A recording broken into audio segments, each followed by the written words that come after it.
Now this one hasn't got a title yet, because I only wrote it yesterday. But it's another one on the food thing.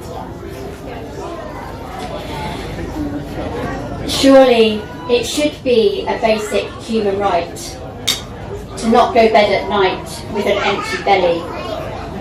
Food poverty means not having the money or access to healthy, nourishing food, yet 8.4 million people are getting screwed.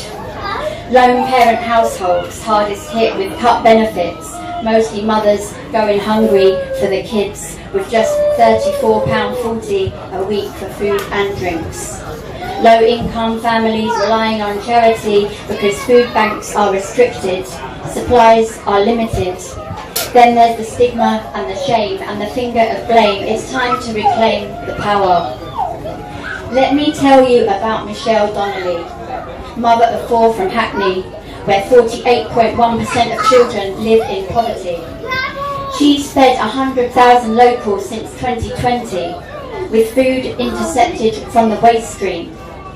She set up a food hub in her community, completely independently, after seeing too many bellies empty.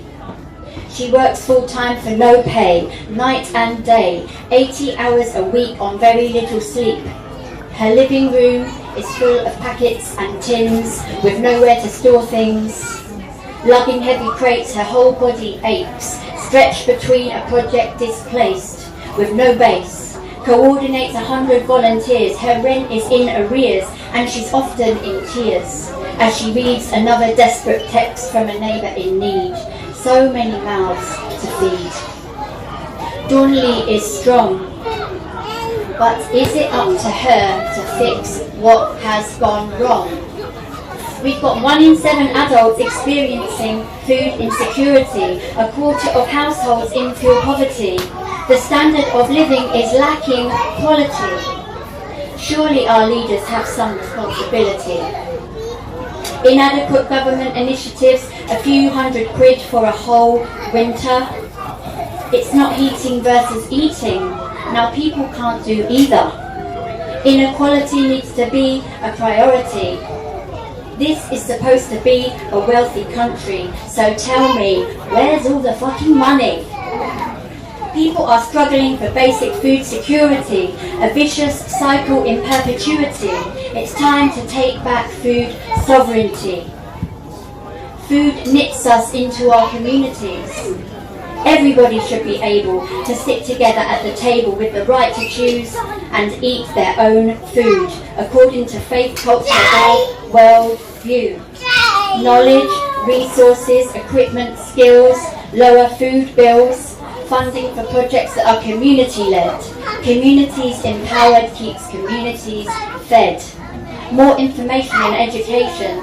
Let's think ahead 7 generations.